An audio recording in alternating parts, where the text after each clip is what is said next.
The Prophet Kahlil Gibran. First published 1923. His power came from some great reservoir of spiritual life, else it could not have been so universal and so potent.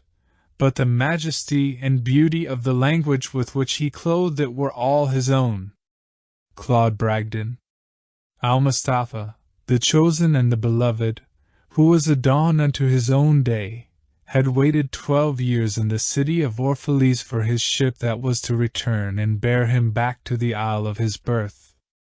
And in the 12th year, on the 7th day of Ailul, the month of reaping, he climbed the hill without the city walls and looked seaward, and he beheld his ship coming with the mist.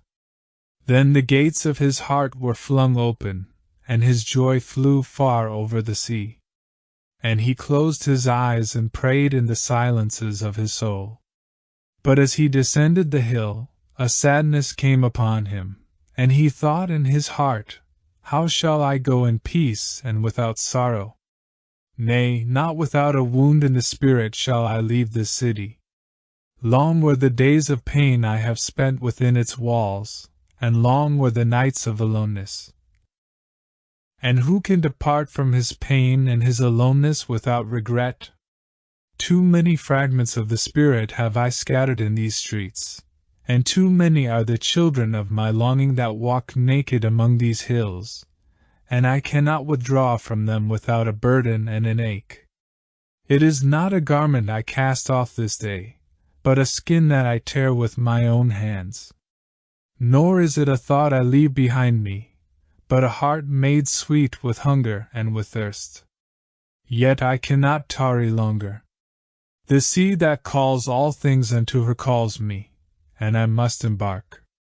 For to stay, though the hours burn in the night, is to freeze and crystallize and be bound in a mold. Fain would I take with me all that is here.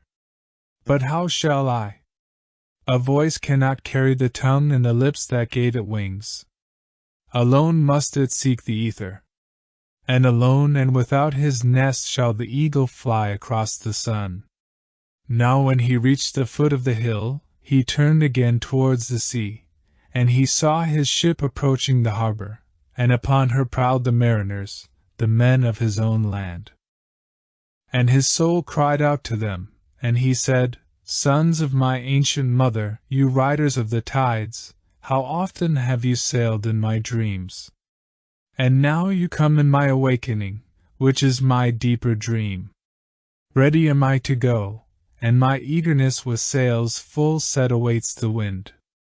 Only another breath will I breathe in this still air, only another loving look cast backward, and then I shall stand among you, a seafarer among seafarers. And you, vast sea, sleepless mother, who alone are peace and freedom to the river and the stream, only another winding will this stream make, only another murmur in this glade, and then shall I come to you, a boundless drop to a boundless ocean." And as he walked he saw from afar men and women leaving their fields and their vineyards and hastening towards the city gates.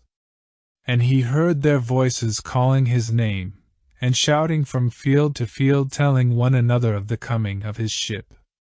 And he said to himself, "Shall the day of parting be the day of gathering? And shall it be said that my eve was in truth my dawn? And what shall I give unto him who has left his plough in mid-furrow, or to him who has stopped the wheel of his winepress? Shall my heart become a tree heavy laden with fruit that I may gather and give unto them? And shall my desires flow like a fountain that I may fill their cups? Am I a harp that the hand of the mighty may touch me, or a flute that his breath may pass through me?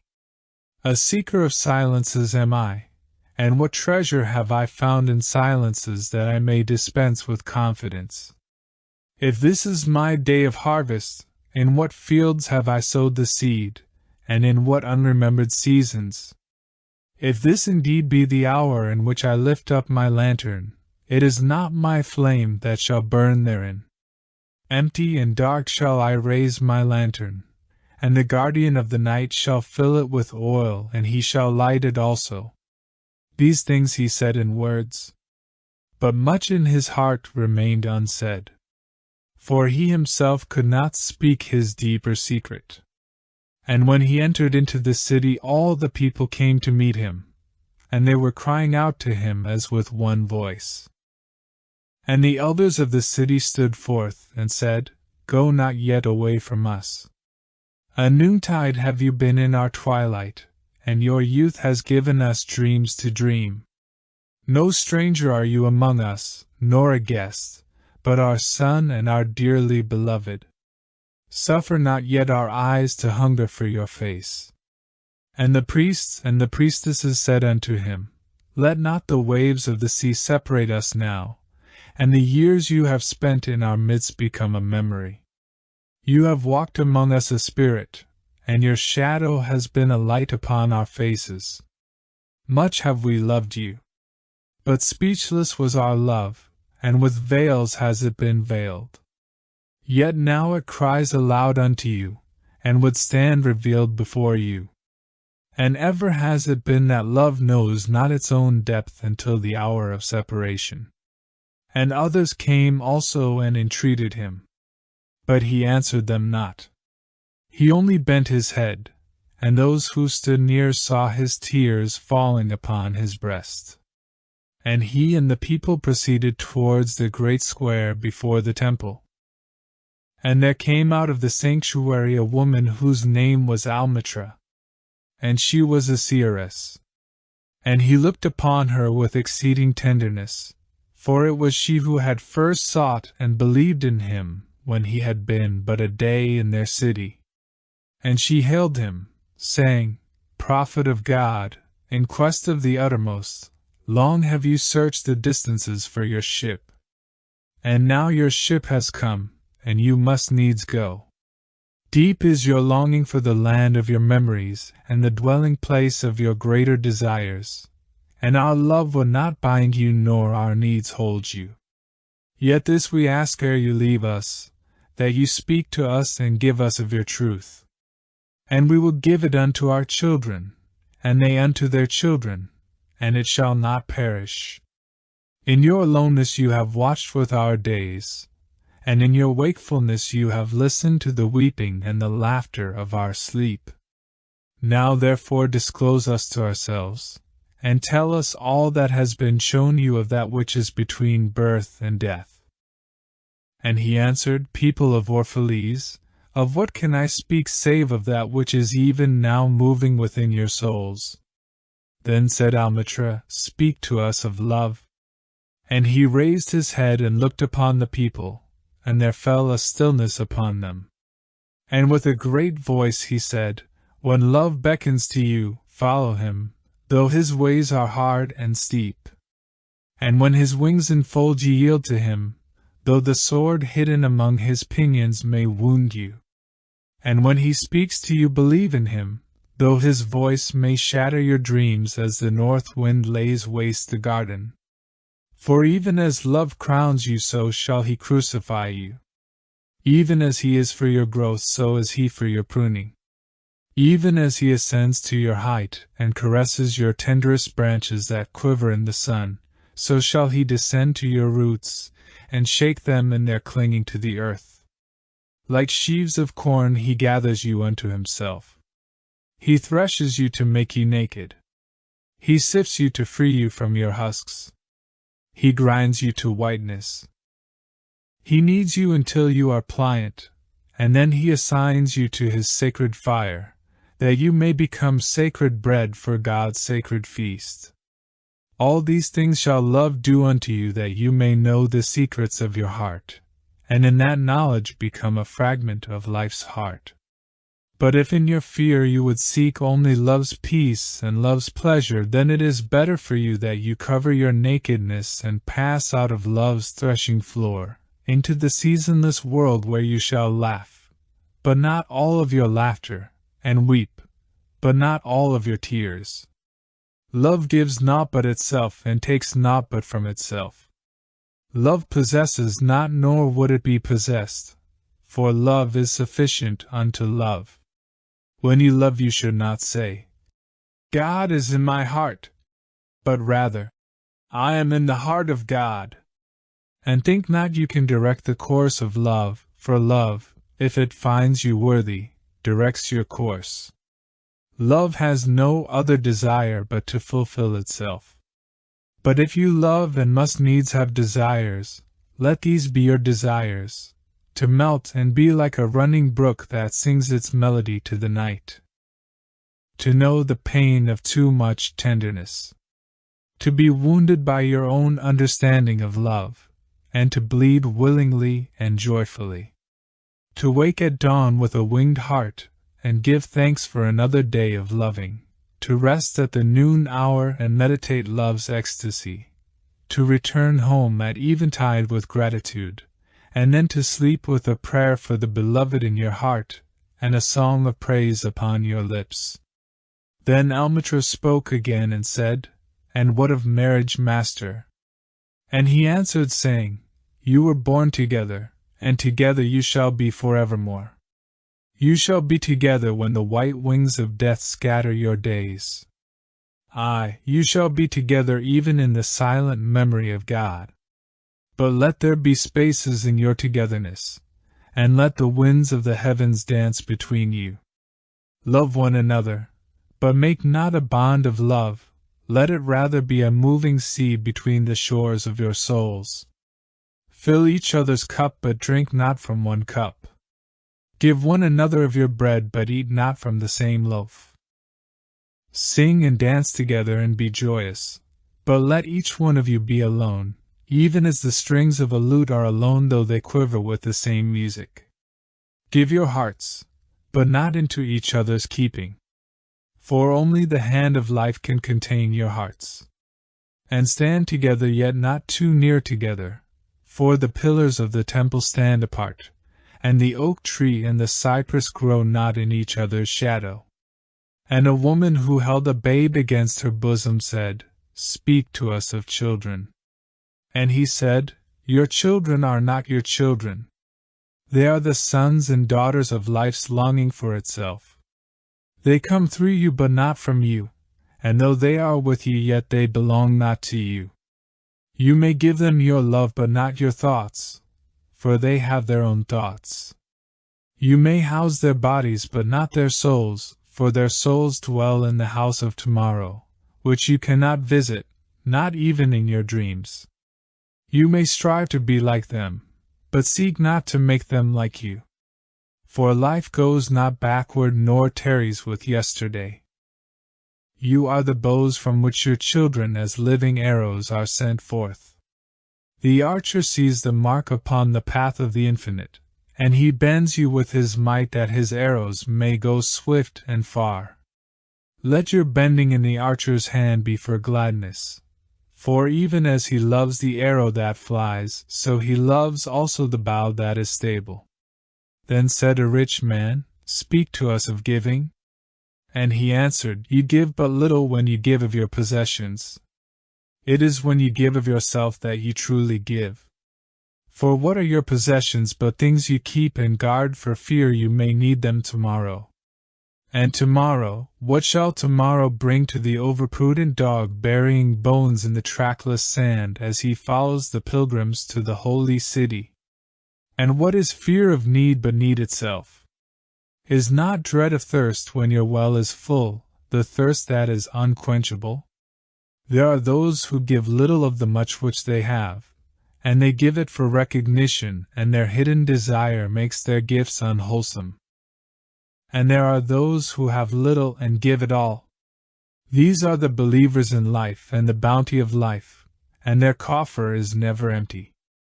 There are those who give with joy, and that joy is their reward. And there are those who give with pain, and that pain is their baptism.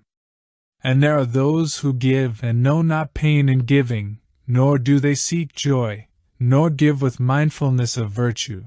They give as in yonder valley the myrtle breathes its fragrance into space. Through the hands of such as these God speaks, and from behind their eyes he smiles upon the earth. It is well to give when asked, but it is better to give unasked, through understanding, and to the open-handed the search for one who shall receive is joy greater than giving. And is there aught you would withhold? All you have shall some day be given, therefore give now, that the season of giving may be yours and not your inheritors. You often say, I would give, but only to the deserving. The trees in your orchard say not so, nor the flocks in your pasture. They give that they may live, for to withhold is to perish. Surely he who is worthy to receive his days and his nights is worthy of all else from you. And he who has deserved to drink from the ocean of life deserves to fill his cup from your little stream. And what desert greater shall there be than that which lies in the courage and the confidence, nay, the charity, of receiving? And who are you that men should rend their bosom and unveil their pride, that you may see their worth naked and their pride unabashed? See first that you yourself deserve to be a giver, and an instrument of giving.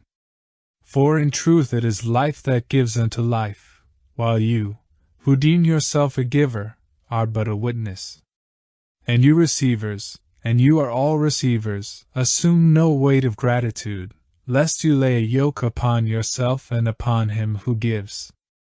Rather rise together with the giver on his gifts as on wings, for to be over-mindful of your debt is to doubt his generosity who has the free-hearted earth for mother, and God for father. Then an old man, a keeper of an inn, said, Speak to us of eating and drinking. And he said, Would that you could live on the fragrance of the earth, and like an air plant be sustained by the light.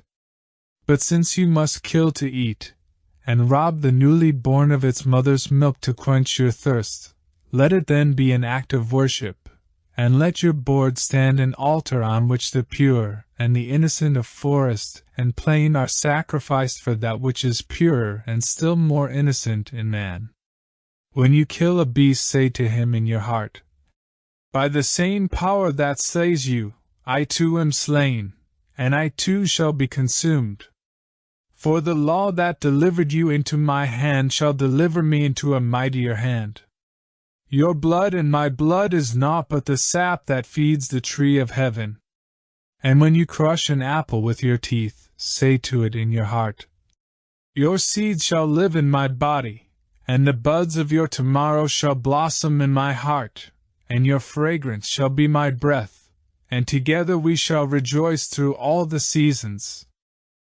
And in the autumn, when you gather the grapes of your vineyards for the winepress, say in your heart, I too am a vineyard, and my fruit shall be gathered for the winepress, and like new wine I shall be kept in eternal vessels. And in winter, when you draw the wine, let there be in your heart a song for each cup, and let there be in the song a remembrance for the autumn days, and for the vineyard, and for the winepress. Then a plowman said, Speak to us of work. And he answered, saying, You work that you may keep pace with the earth and the soul of the earth. For to be idle is to become a stranger unto the seasons, and to step out of life's procession, that marches in majesty and proud submission towards the infinite. When you work, you are a flute through whose heart the whispering of the hours turns to music. Which of you would be a reed, dumb and silent, when all else sings together in unison? Always you have been told that work is a curse and labor a misfortune. But I say to you that when you work you fulfill a part of earth's furthest dream, assigned to you when that dream was born, and in keeping yourself with labor you are in truth loving life, and to love life through labor is to be intimate with life's inmost secret. But if you in your pain call birth an affliction and the support of the flesh a curse written upon your brow, then I answer that naught but the sweat of your brow shall wash away that which is written. You have been told also that life is darkness, and in your weariness you echo what was said by the weary. And I say that life is indeed darkness save when there is urge, and all urge is blind save when there is knowledge, and all knowledge is vain save when there is work, and all work is empty save when there is love, and when you work with love you bind yourself to yourself, and to one another, and to God. And what is it to work with love? It is to weave the cloth with threads drawn from your heart, even as if your beloved were to wear that cloth. It is to build the house with affection, even as if your beloved were to dwell in that house. It is to sow seeds with tenderness, and reap the harvest with joy, even as if your beloved were to eat the fruit. It is to charge all things you fashion with a breath of your own spirit, and to know that all the blessed dead are standing about you and watching. Often have I heard you say, as if speaking in sleep, "He who works in marble, and finds the shape of his own soul in the stone, is nobler than he who plows the soil. And he who seizes the rainbow to lay it on a cloth in the likeness of man, is more than he who makes the sandals for our feet." But I say, not in sleep but in the overwakefulness of noontide, that the wind speaks not more sweetly to the giant oaks than to the least of all the blades of grass. And he alone is great who turns the voice of the wind into a song made sweeter by his own loving. Work is love made visible. And if you cannot work with love but only with distaste, it is better that ye should leave your work and sit at the gate of the temple and take alms of those who work with joy. For if you bake bread with indifference, you bake a bitter bread that feeds but half man's hunger. And if you grudge the crushing of the grapes, your grudge distills a poison in the wine. And if you sing though as angels, and love not the singing, you muffle man's ears to the voices of the day, and the voices of the night. Then a woman said, "Speak to us of joy and sorrow." And he answered, "Your joy is your sorrow unmasked.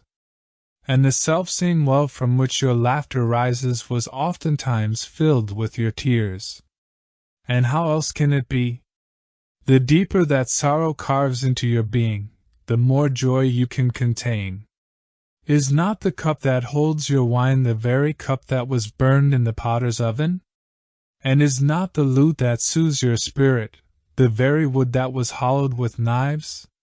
When you are joyous, look deep into your heart, and you shall find it is only that which has given you sorrow that is giving you joy. When you are sorrowful, look again in your heart, and you shall see that in truth you are weeping for that which has been your delight. Some of you say, "Joy is greater than sorrow," and others say, "Nay, sorrow is the greater." But I say unto you, they are inseparable. Together they come, and when one sits alone with you at your board, remember that the other is asleep upon your bed. Verily you are suspended like scales between your sorrow and your joy. Only when you are empty are you at standstill and balanced. When the treasure-keeper lifts you to weigh his gold and his silver, needs must your joy or your sorrow rise or fall. Then a mason came forth and said, "Speak to us of houses." And he answered and said, "Build of your imaginings a bower in the wilderness ere you build a house within the city walls. For even as you have homecomings in your twilight, so has the wanderer in you, the ever-distant and alone. Your house is your larger body. It grows in the sun and sleeps in the stillness of the night, and it is not dreamless. Does not your house dream? And dreaming, leave the city for grove or hilltop? Would that I could gather your houses into my hand, and like a sower scatter them in forest and meadow. Would the valleys were your streets, and the green paths your alleys, that you might seek one another through vineyards, and come with the fragrance of the earth in your garments. But these things are not yet to be. In their fear your forefathers gathered you too near together. And that fear shall endure a little longer. A little longer shall your city walls separate your hearths from your fields. And tell me, people of Orphalese, what have you in these houses? And what is it you guard with fastened doors?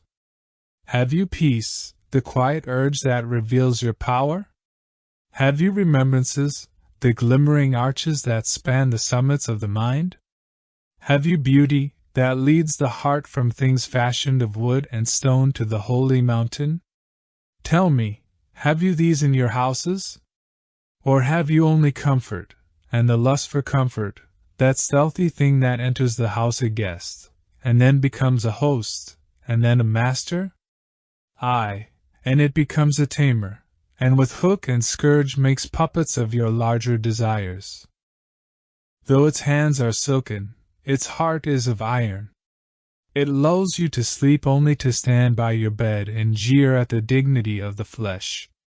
It makes mock of your sound senses, and lays them in thistledown like fragile vessels. Verily the lust for comfort murders the passion of the soul, and then walks grinning in the funeral. But you, children of space, you restless in rest, you shall not be trapped nor tamed. Your house shall be not an anchor but a mast. It shall not be a glistening film that covers a wound, but an eyelid that guards the eye.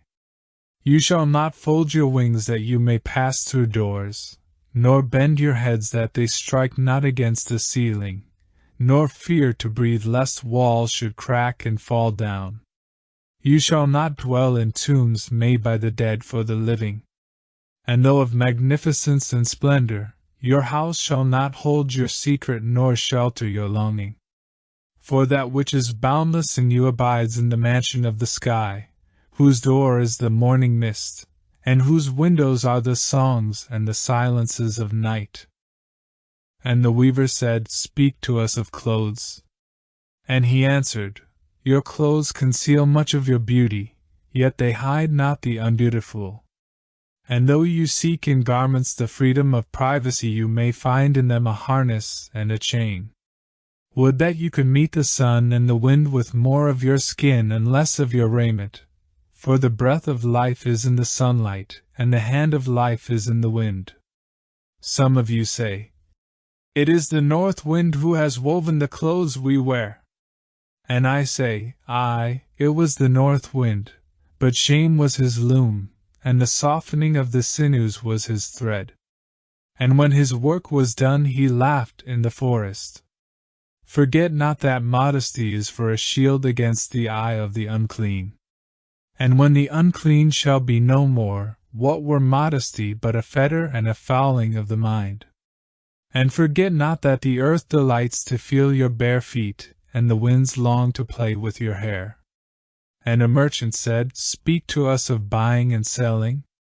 And he answered and said, To you the earth yields her fruit, and you shall not want if you but know how to fill your hands.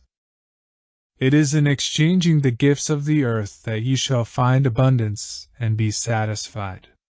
Yet unless the exchange be in love and kindly justice, it will but lead some to greed and others to hunger.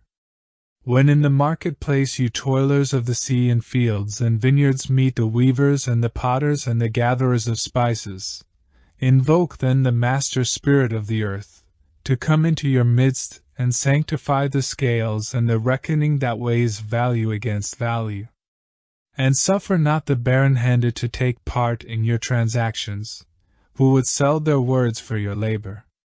To such men you should say, Come with us to the field, or go with our brothers to the sea and cast your net, for the land and the sea shall be bountiful to you even as to us.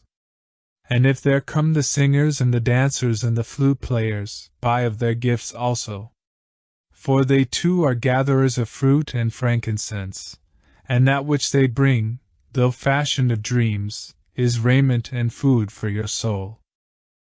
And before you leave the marketplace, see that no one has gone his way with empty hands. For the master spirit of the earth shall not sleep peacefully upon the wind till the needs of the least of you are satisfied. Then one of the judges of the city stood forth and said, Speak to us of crime and punishment.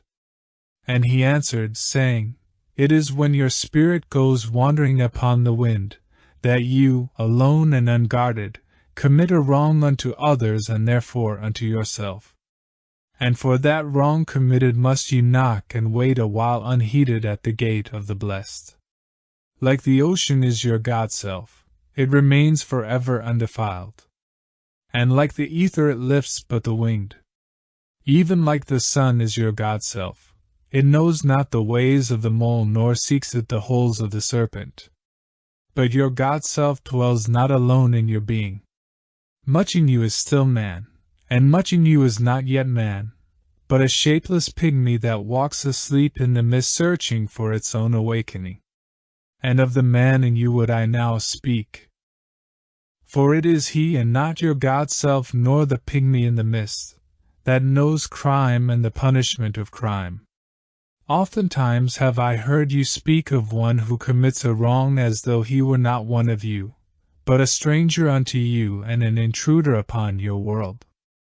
But I say that even as the holy and the righteous cannot rise beyond the highest which is in each one of you, so the wicked and the weak cannot fall lower than the lowest which is in you also. And as a single leaf turns not yellow but with the silent knowledge of the whole tree, so the wrongdoer cannot do wrong without the hidden will of you all. Like a procession you walk together towards your God-self. You are the way and the wayfarers. And when one of you falls down he falls for those behind him, a caution against the stumbling stone. Aye, and he falls for those ahead of him, who though faster and surer of foot, yet removed not the stumbling stone. And this also, though the word lie heavy upon your hearts, the murdered is not unaccountable for his own murder, and the robbed is not blameless in being robbed. The righteous is not innocent of the deeds of the wicked, and the white-handed is not clean in the doings of the felon. Yea, the guilty is oftentimes the victim of the injured, and still more often the condemned is the burden-bearer for the guiltless and unblamed. You cannot separate the just from the unjust and the good from the wicked, for they stand together before the face of the sun even as the black thread and the white are woven together. And when the black thread breaks, the weaver shall look into the whole cloth, and he shall examine the loom also. If any of you would bring to judgment the unfaithful wife, let him also weigh the heart of her husband in scales, and measure his soul with measurements. And let him who would lash the offender look unto the spirit of the offended. And if any of you would punish in the name of righteousness and lay the axe unto the evil tree, let him see to its roots. And verily he will find the roots of the good and the bad, the fruitful and the fruitless, all entwined together in the silent heart of the earth.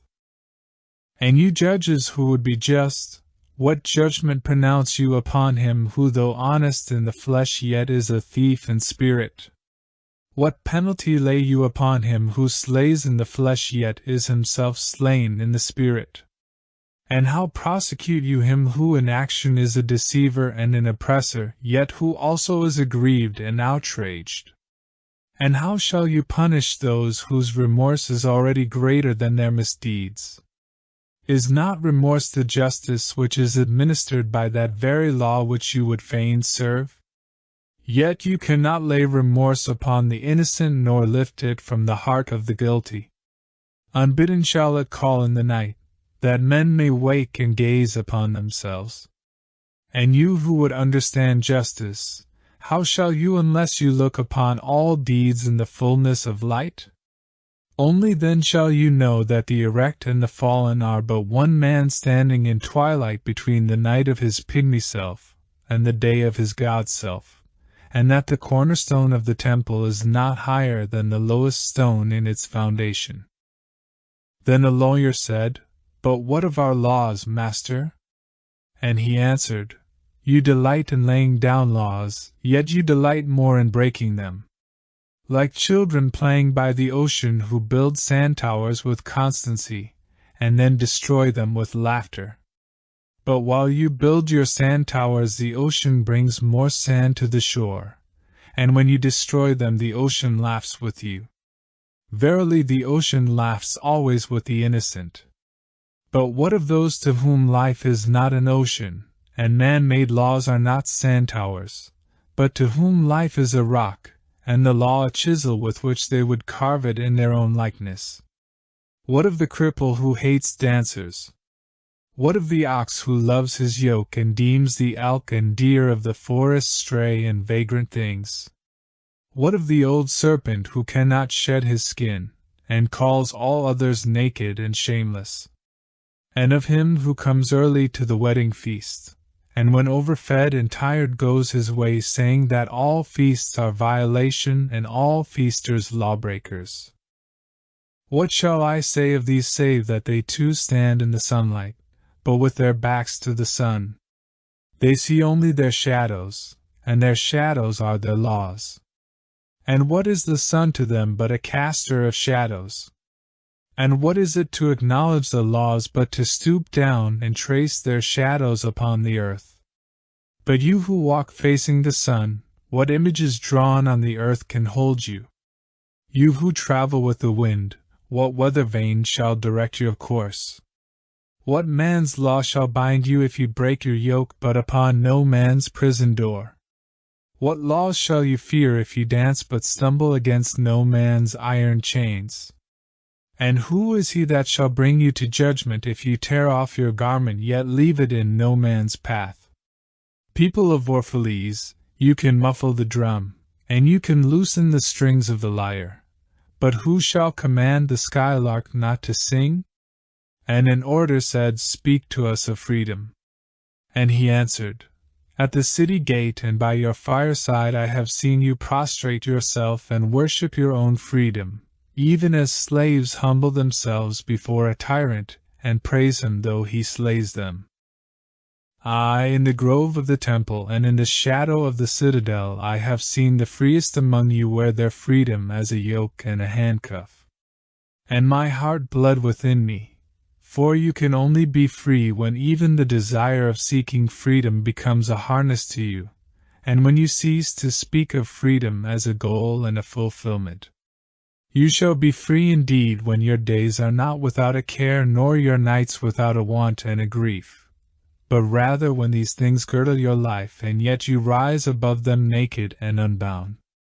And how shall you rise beyond your days and nights unless you break the chains which you at the dawn of your understanding have fastened around your noon hour? In truth, that which you call freedom is the strongest of these chains, though its links glitter in the sun and dazzle your eyes. And what is it but fragments of your own self you would discard that you may become free? If it is an unjust law you would abolish, that law was written with your own hand upon your own forehead. You cannot erase it by burning your law books nor by washing the foreheads of your judges, though you pour the sea upon them. And if it is a despot you would dethrone, see first that his throne erected within you is destroyed.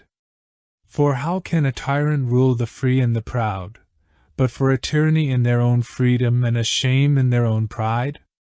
And if it is a care you would cast off, that care has been chosen by you rather than imposed upon you. And if it is a fear you would dispel, the seed of that fear is in your heart, and not in the hand of the feared.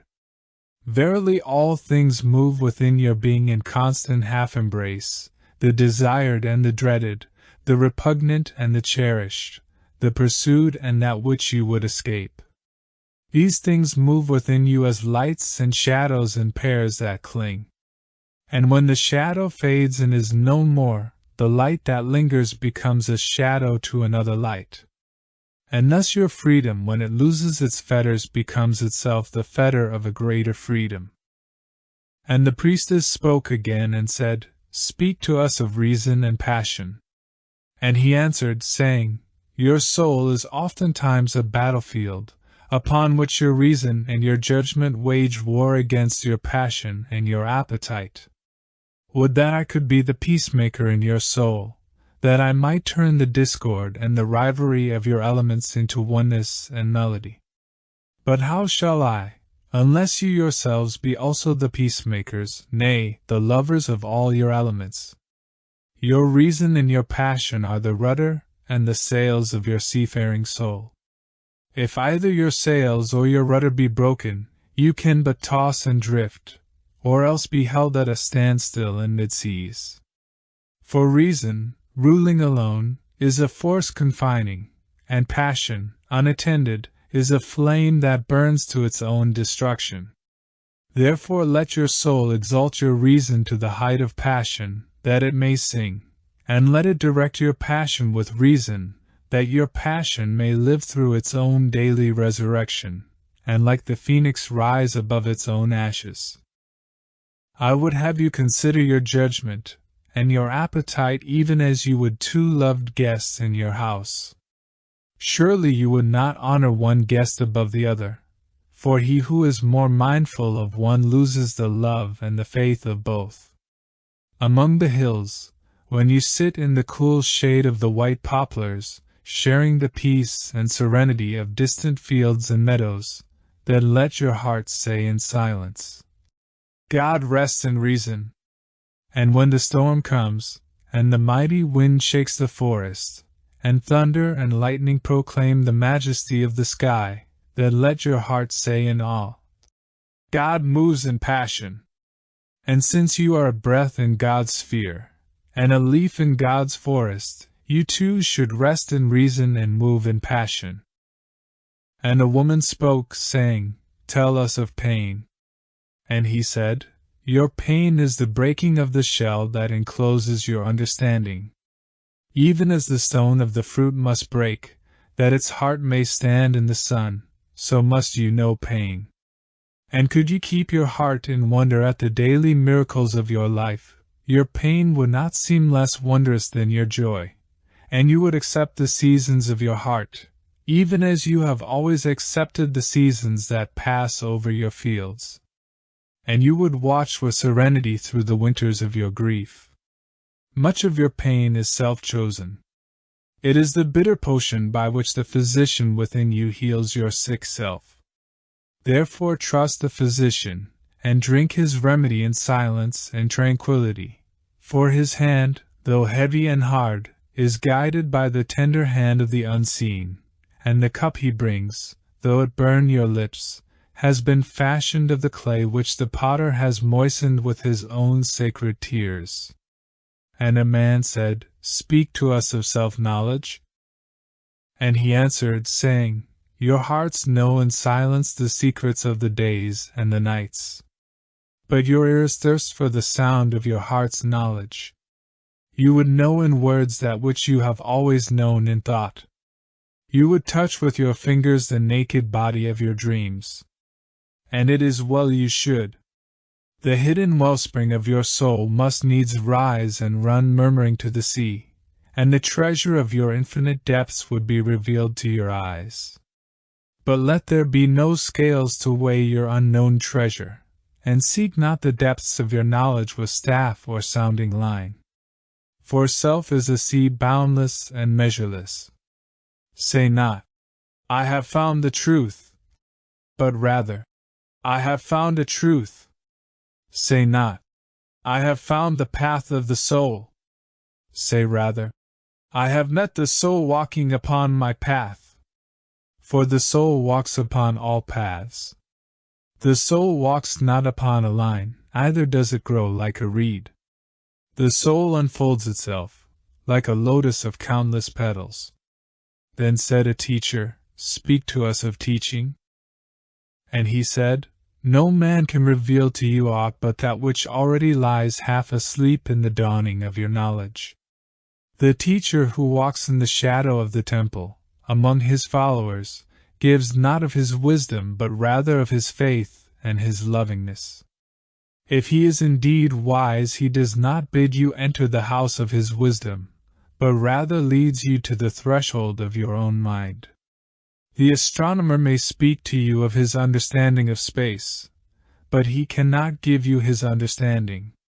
The musician may sing to you of the rhythm which is in all space, but he cannot give you the ear which arrests the rhythm nor the voice that echoes it. And he who is versed in the science of numbers can tell of the regions of weight and measure, but he cannot conduct you thither. For the vision of one man lends not its wings to another man. And even as each one of you stands alone in God's knowledge, so must each one of you be alone in his knowledge of God and in his understanding of the earth. And a youth said, Speak to us of friendship. And he answered, saying, Your friend is your needs answered. He is your field which you sow with love and reap with thanksgiving. And he is your board and your fireside. For you come to him with your hunger, and you seek him for peace. When your friend speaks his mind, you fear not the nay in your own mind, nor do you withhold the I. And when he is silent, your heart ceases not to listen to his heart. For without words, in friendship, all thoughts, all desires, all expectations are born and shared, with joy that is unacclaimed. When you part from your friend, you grieve not, for that which you love most in him may be clearer in his absence, as the mountain to the climber is clearer from the plain. And let there be no purpose in friendship save the deepening of the spirit. For love that seeks aught but the disclosure of its own mystery is not love but a net cast forth, and only the unprofitable is caught. And let your best be for your friend. If he must know the ebb of your tide, let him know its flood also. For what is your friend that you should seek him with hours to kill? Seek him always with hours to live. For it is his to fill your need, but not your emptiness. And in the sweetness of friendship let there be laughter, and sharing of pleasures. For in the dew of little things the heart finds its morning and is refreshed. And then a scholar said, Speak of talking. And he answered, saying, You talk when you cease to be at peace with your thoughts. And when you can no longer dwell in the solitude of your heart, you live in your lips. And sound is a diversion and a pastime. And in much of your talking, thinking is half murdered. For thought is a bird of space, that in a cage of words may indeed unfold its wings but cannot fly. There are those among you who seek the talkative through fear of being alone. The silence of aloneness reveals to their eyes their naked selves, and they would escape. And there are those who talk, and without knowledge or forethought reveal a truth which they themselves do not understand. And there are those who have the truth within them, but they tell it not in words. In the bosom of such as these the Spirit dwells in rhythmic silence. When you meet your friend on the roadside or in the marketplace, let the Spirit in you move your lips and direct your tongue. Let the voice within your voice speak to the ear of his ear, for his soul will keep the truth of your heart as the taste of the wine is remembered when the color is forgotten and the vessel is no more. And an astronomer said, Master, what of time? And he answered, You would measure time the measureless and the immeasurable. You would adjust your conduct and even direct the course of your spirit according to hours and seasons. Of time you would make a stream upon whose bank you would sit and watch its flowing. Yet the timeless in you is aware of life's timelessness, and knows that yesterday is but today's memory and tomorrow is today's dream. And that which sings and contemplates in you is still dwelling within the bounds of that first moment which scattered the stars into space. Who among you does not feel that his power to love is boundless?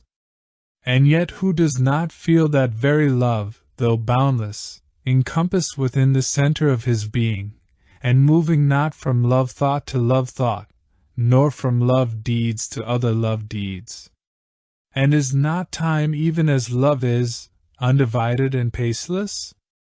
But if in your thought you must measure time into seasons, let each season encircle all the other seasons, and let today embrace the past with remembrance, and the future with longing.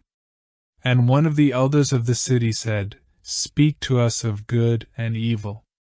And he answered, Of the good in you I can speak, but not of the evil. For what is evil but good tortured by its own hunger and thirst? Verily, when good is hungry it seeks food even in dark caves, and when it thirsts it drinks even of dead waters. You are good when you are one with yourself. Yet when you are not one with yourself, you are not evil. For a divided house is not a den of thieves, it is only a divided house. And a ship without rudder may wander aimlessly among perilous isles, yet sink not to the bottom. You are good when you strive to give of yourself. Yet you are not evil when you seek gain for yourself. For when you strive for gain, you are but a root that clings to the earth and sucks at her breast. Surely the fruit cannot say to the root, "Be like me, ripe and full and ever giving of your abundance." For to the fruit giving is a need, as receiving is a need to the root. You are good when you are fully awake in your speech, yet you are not evil when you sleep while your tongue staggers without purpose. And even stumbling speech may strengthen a weak tongue. You are good when you walk to your goal firmly, and with bold steps. Yet you are not evil when you go thither limping. Even those who limp go not backward. But you who are strong and swift, see that you do not limp before the lame, deeming it kindness. You are good in countless ways, and you are not evil when you are not good, you are only loitering and sluggard. Pity that the stags cannot teach swiftness to the turtles. In your longing for your giant self lies your goodness, and that longing is in all of you. But in some of you that longing is a torrent rushing with might to the sea, carrying the secrets of the hillsides and the songs of the forest. And in others it is a flat stream that loses itself in angles and bends and lingers before it reaches the shore. But let not him who longs much say to him who longs little, "Wherefore are you slow and halting?" For the truly good ask not the naked, "Where is your garment?" nor the houseless, "What has befallen your house?" Then a priestess said, "Speak to us of prayer." And he answered, saying, "You pray in your distress and in your need. Would that you might pray also in the fullness of your joy and in your days of abundance. For what is prayer but the expansion of yourself into the living ether? And if it is for your comfort to pour your darkness into space, it is also for your delight to pour forth the dawning of your heart. And if you cannot but weep when your soul summons you to prayer, she should spur you again and yet again, though weeping, until you shall come laughing. When you pray, you rise to meet in the air those who are praying at that very hour, and whom save in prayer you may not meet. Therefore let your visit to that temple invisible be for naught but ecstasy and sweet communion. For if you should enter the temple for no other purpose than asking, you shall not receive, and if you should enter into it to humble yourself, you shall not be lifted. Or even if you should enter into it to beg for the good of others, you shall not be heard. It is enough that you enter the temple invisible. I cannot teach you how to pray in words. God listens not to your words save when He Himself utters them through your lips. And I cannot teach you the prayer of the seas and the forests and the mountains. But you who are born of the mountains and the forests and the seas can find their prayer in your heart, and if you but listen in the stillness of the night, you shall hear them saying in silence, "Our God, who art our winged self, it is thy will in us that willeth. It is thy desire in us that desireth. It is thy urge in us that would turn our nights, which are thine, into days which are thine also. We cannot ask thee for aught, for thou knowest our needs before they are born in us. Thou art our need, and in giving us more of thyself thou givest us all." Then a hermit, who visited the city once a year, came forth and said, "Speak to us of pleasure." And he answered, saying, "Pleasure is a freedom song, but it is not freedom. It is the blossoming of your desires, but it is not their fruit. It is a depth calling unto a height, but it is not the deep nor the high. It is the cage taking wing, but it is not space encompassed. Aye, in very truth, pleasure is a freedom song. And I fain would have you sing it with fullness of heart, yet I would not have you lose your hearts in the singing. Some of your youth seek pleasure as if it were all, and they are judged and rebuked. I would not judge nor rebuke them. I would have them seek. For they shall find pleasure, but not her alone. 7 are her sisters, and the least of them is more beautiful than pleasure. Have you not heard of the man who was digging in the earth for roots and found a treasure? And some of your elders remember pleasures with regret like wrongs committed in drunkenness. But regret is the beclouding of the mind and not its chastisement. They should remember their pleasures with gratitude, as they would the harvest of a summer. Yet if it comforts them to regret, let them be comforted. And there are among you those who are either young to seek nor old to remember, and in their fear of seeking and remembering they shun all pleasures, lest they neglect the Spirit or offend against it. But even in their foregoing is their pleasure, and thus they too find a treasure though they dig for roots with quivering hands. But tell me, who is he that can offend the Spirit? Shall the nightingale offend the stillness of the night, or the firefly the stars? And shall your flame or your smoke burden the wind? Think you the Spirit is a still pool which you can trouble with a staff? Oftentimes in denying yourself pleasure you do but store the desire in the recesses of your being. Who knows but that which seems omitted today waits for tomorrow? Even your body knows its heritage and its rightful need and will not be deceived. And your body is the harp of your soul, and it is yours to bring forth sweet music from it or confused sounds. And now you ask in your heart, how shall we distinguish that which is good in pleasure from that which is not good? Go to your fields and your gardens, and you shall learn that it is the pleasure of the bee to gather honey of the flower, but it is also the pleasure of the flower to yield its honey to the bee. For to the bee a flower is a fountain of life, and to the flower a bee is a messenger of love, and to both, bee and flower, the giving and the receiving of pleasure is a need and an ecstasy. People of Orphalese, be in your pleasures like the flowers and the bees. And a poet said, speak to us of beauty. And he answered, where shall you seek beauty, and how shall you find her unless she herself be your way and your guide? And how shall you speak of her except she be the weaver of your speech? The aggrieved and the injured say, beauty is kind and gentle. Like a young mother half shy of her own glory she walks among us. And the passionate say, nay, beauty is a thing of might and dread. Like the tempest she shakes the earth beneath us, and the sky above us. The tired and the weary say, beauty is of soft whisperings. She speaks in our spirit. Her voice yields to our silences like a faint light that quivers in fear of the shadow. But the restless say, we have heard her shouting among the mountains, and with her cries came the sound of hoofs, and the beating of wings and the roaring of lions. At night the watchmen of the city say, beauty shall rise with the dawn from the east.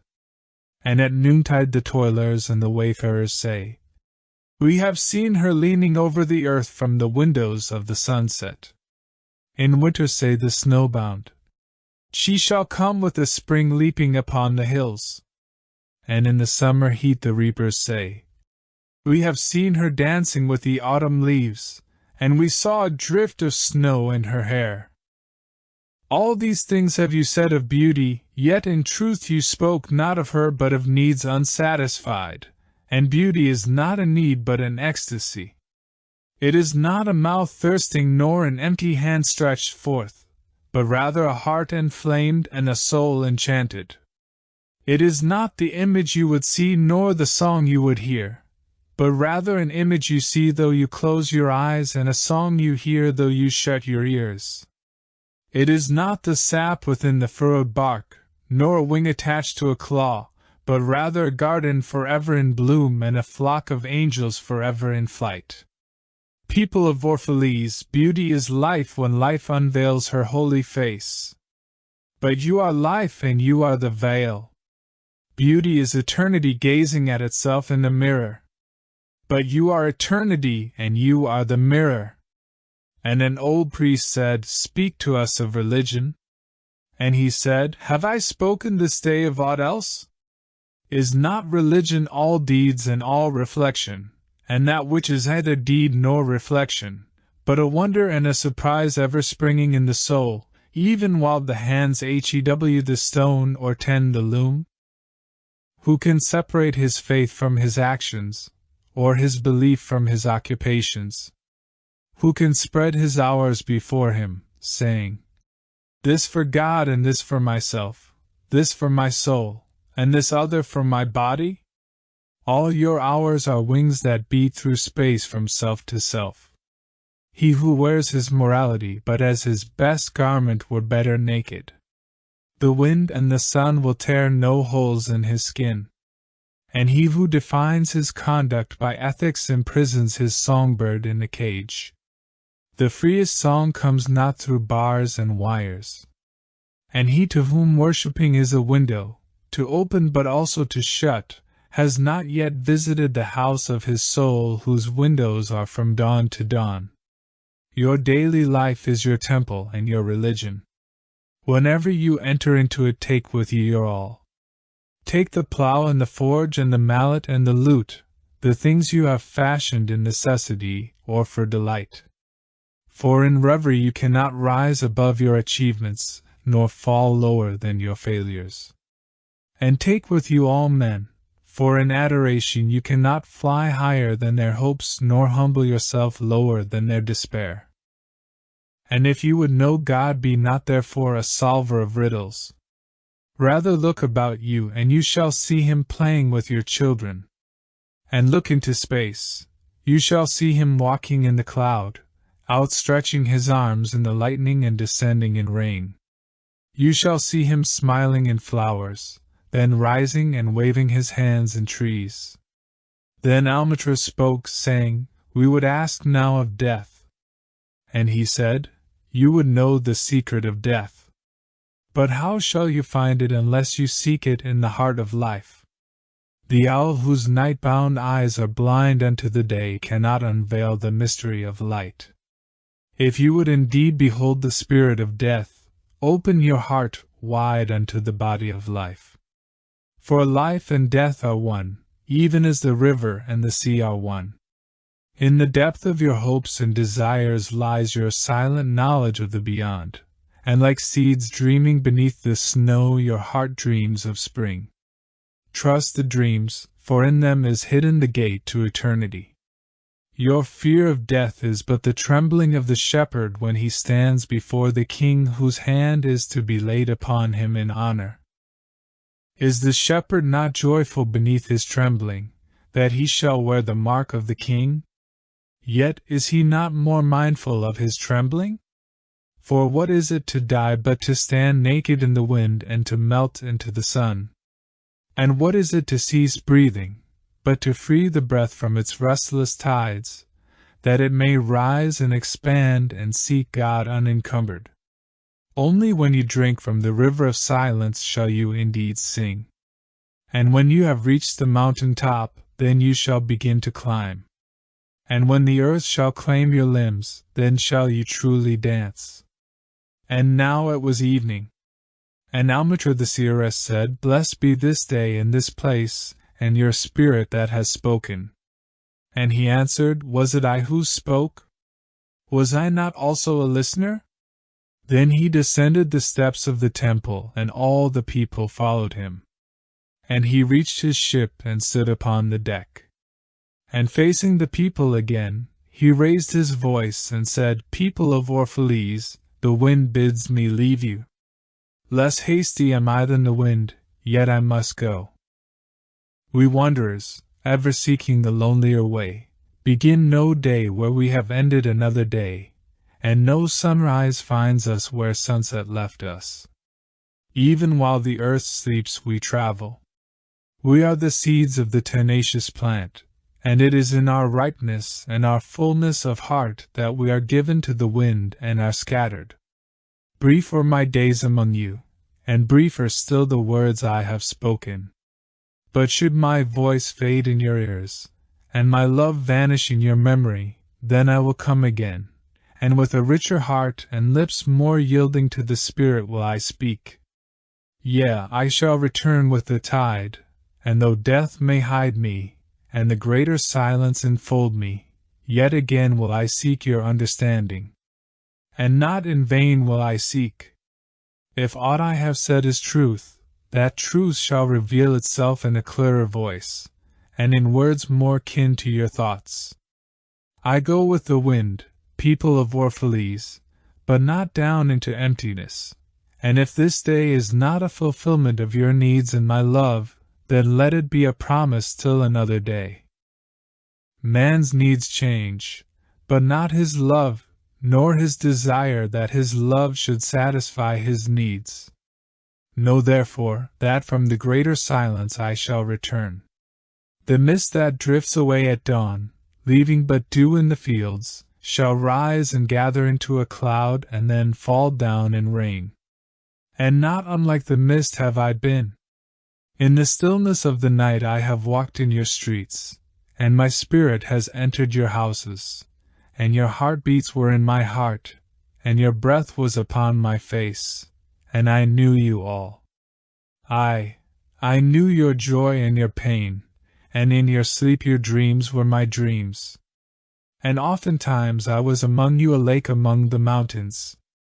I mirrored the summits in you and the bending slopes, and even the passing flocks of your thoughts and your desires. And to my silence came the laughter of your children in streams, and the longing of your youths in rivers. And when they reached my depth the streams and the rivers ceased not yet to sing. But sweeter still than laughter and greater than longing came to me. It was the boundless in you, the vast man in whom you are all but cells and sinews, he in whose chant all your singing is but a soundless throbbing. It is in the vast man that you are vast, and in beholding him that I beheld you and loved you. For what distances can love reach that are not in that vast sphere? What visions, what expectations, and what presumptions can outsoar that flight? Like a giant oak tree covered with apple blossoms is the vast man in you. His might binds you to the earth, his fragrance lifts you into space, and in his durability you are deathless. You have been told that, even like a chain, you are as weak as your weakest link. This is but half the truth. You are also as strong as your strongest link. To measure you by your smallest deed is to reckon the power of ocean by the frailty of its foam. To judge you by your failures is to cast blame upon the seasons for their inconstancy. Aye, you are like an ocean, and though heavy-grounded ships await the tide upon your shores, yet, even like an ocean, you cannot hasten your tides. And like the seasons you are also, and though in your winter you deny your spring, yet spring, reposing within you, smiles in her drowsiness and is not offended. Think not I say these things in order that you may say the one to the other, he praised us well. He saw but the good in us. I only speak to you in words of that which you yourselves know and thought. And what is word knowledge but a shadow of wordless knowledge? Your thoughts and my words are waves from a sealed memory that keeps records of our yesterdays, and of the ancient days when the earth knew not us nor herself, and of nights when earth was upwrought with confusion. Wise men have come to you to give you of their wisdom. I came to take of your wisdom, and behold I have found that which is greater than wisdom. It is a flame spirit in you ever gathering more of itself, while you, heedless of its expansion, bewailed the withering of your days. It is life in quest of life in bodies that fear the grave. There are no graves here. These mountains and plains are a cradle and a stepping stone. Whenever you pass by the field where you have laid your ancestors, look well thereupon, and you shall see yourselves and your children dancing hand in hand. Verily you often make merry without knowing. Others have come to you to whom for gold and promises made unto your faith you have given but riches and power and glory. Less than a promise have I given, and yet more generous have you been to me. You have given me my deeper thirsting after life. Surely there is no greater gift to a man than that which turns all his aims into parching lips and all life into a fountain. And in this lies my honor and my reward, that whenever I come to the fountain to drink I find the living water itself thirsty, and it drinks me while I drink it. Some of you have deemed me proud and overshy to receive gifts.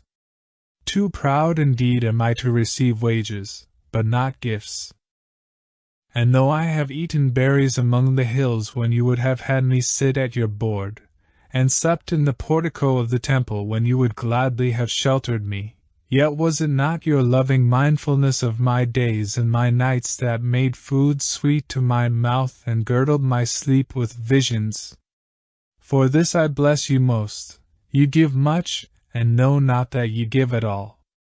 Verily the kindness that gazes upon itself in a mirror turns to stone, and a good deed that calls itself by tender names becomes the parent to a curse. And some of you have called me aloof, and drunk with my own aloneness, and you have said, He holds counsel with the trees of the forest, but not with men. He sits alone on hilltops and looks down upon our city. True it is that I have climbed the hills and walked in remote places. How could I have seen you save from a great height or a great distance? How can one be indeed near unless he be far? And others among you called unto me, not in words, and they said, Stranger, stranger, lover of unreachable heights, why dwell you among the summits where eagles build their nests? Why seek you the unattainable? What storms would you trap in your net, and what vaporous birds do you hunt in the sky? Come and be one of us. Descend and appease your hunger with our bread and quench your thirst with our wine. In the solitude of their souls they said these things, but were their solitude deeper they would have known that I sought but the secret of your joy and your pain, and I hunted only your larger selves that walked the sky. But the hunter was also the hunted, for many of my arrows left my bow only to seek my own breast.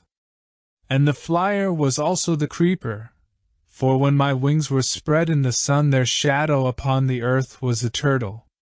And I the believer was also the doubter, for often have I put my finger in my own wound that I might have the greater belief in you and the greater knowledge of you.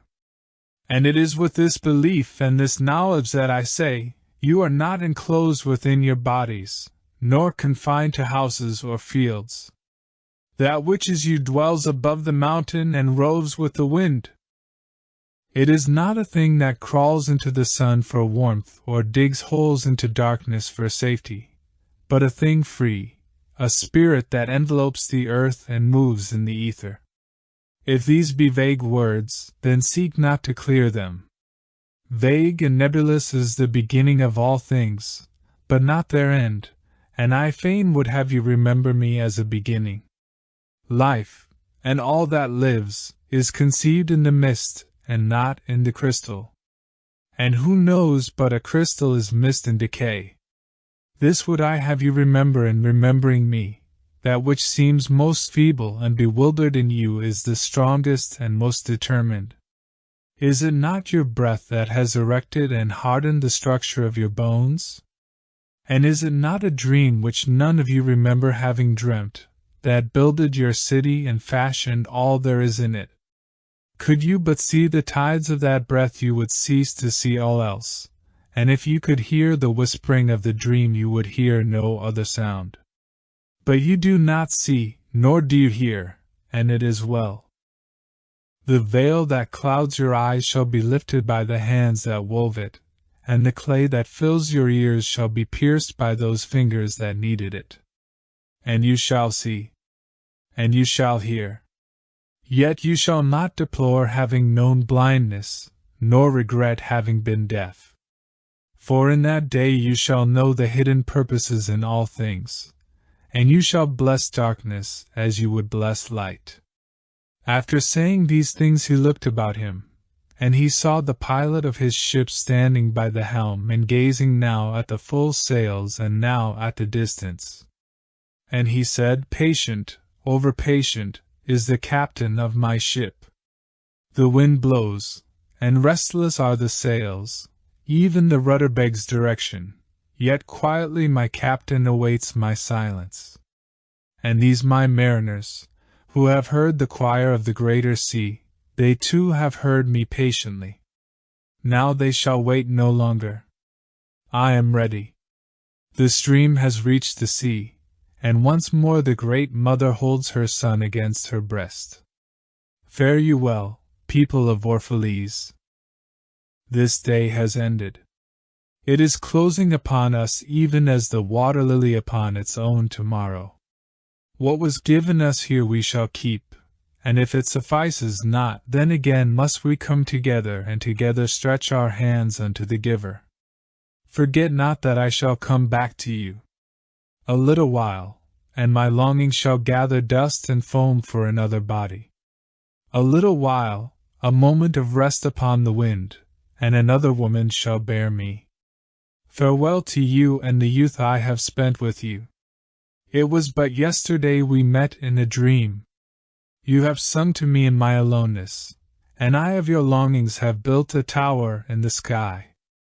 But now our sleep has fled and our dream is over, and it is no longer dawn. The noontide is upon us and our half-waking has turned to fuller day, and we must part. If in the twilight of memory we should meet once more, we shall speak again together, and you shall sing to me a deeper song. And if our hands should meet in another dream, we shall build another tower in the sky. So saying, he made a signal to the seamen, and straightway they weighed anchor and cast the ship loose from its moorings, and they moved eastward. And a cry came from the people as from a single heart, and it rose into the dusk and was carried out over the sea like a great trumpeting. Only Almustafa was silent, gazing after the ship until it had vanished into the mist. And when all the people were dispersed, she still stood alone upon the sea-wall, remembering in her heart his saying, A little while, a moment of rest upon the wind, and another woman shall bear me.